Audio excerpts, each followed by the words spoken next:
കഷ്ടപ്പെട്ട് പിടികൂടിയിട്ടും ആലപ്പുഴയിലെ പോലീസിന്റെ പ്രതിസന്ധി ഒഴിയുന്നില്ല. ആലപ്പുഴ കുറുവാമോഷണ സംഘത്തിലെ പ്രമുഖൻ സന്തോഷ് സെൽവത്തെ ചോദ്യം ചെയ്ത് നക്ഷത്രമെണ്ണുകയാണ് പോലീസ്.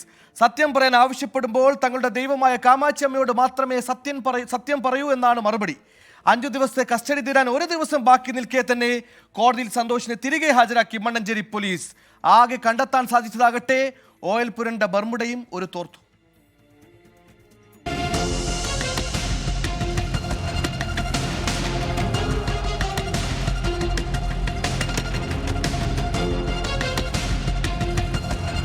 കസ്റ്റഡിയിൽ ലഭിച്ച സന്തോഷിൽ നിന്ന് പോലീസിന് കാര്യമായ വിവരങ്ങൾ ലഭിച്ചില്ല.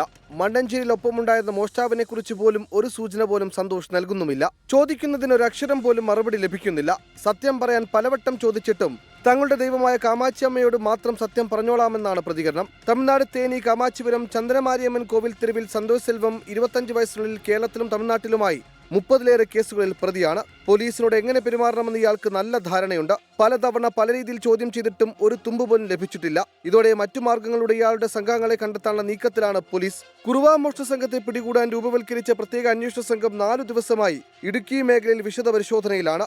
ഇയാൾക്കൊപ്പം മോഷണത്തിലിറങ്ങുന്ന ചിലരെക്കുറിച്ച് സൂചന ലഭിച്ചതിന്റെ അടിസ്ഥാനത്തിലാണിത്. തമിഴ്നാട്ടിലേക്ക് കുറുവാ സംഘം തിരിച്ചുപോകാൻ സാധ്യതയില്ല എന്നാണ് പോലീസ് പറയുന്നത്. ഇത് സംബന്ധിച്ച് തമിഴ്നാട് പോലീസിന് ജാഗ്രത നൽകിയിട്ടുമുണ്ട്. ഇവരുടെ സഹകരണത്തോടെയാണ് ഇവിടെ അന്വേഷണം നടത്തുന്നത്. അതേസമയം കുറുവാ സംഘത്തെ തേടി തമിഴ്നാട്ടിലെ കമ്പം തേനി ഭാഗങ്ങൾ അരിച്ചുപെറുക്കിയ പോലീസ് സംഘം നിരാശരായാണ് മടങ്ങിയത്. Mannancheri SHO Tolson P. ജോസഫിന്റെ നേതൃത്വത്തിലുള്ള 9 അംഗ ആന്റി കുറുവാ സംഘമാണ് അന്വേഷണം പൂർത്തിയാക്കിയെത്തിയത്. സംഘം 3 ദിവസം തമിഴ്നാടിന്റെ വിവിധ ഭാഗങ്ങൾ സഞ്ചരിച്ച് കേസിൽ തെളിവുകൾ ശേഖരിച്ചു. സന്തോഷുമായി ഫോണിൽ ബന്ധപ്പെട്ടിട്ടുള്ള മിക്ക ആളുകളെയും പോലീസ് തിരഞ്ഞെങ്കിലും ആരെയും കണ്ടെത്തിയില്ല. 24 ആലപ്പുഴ.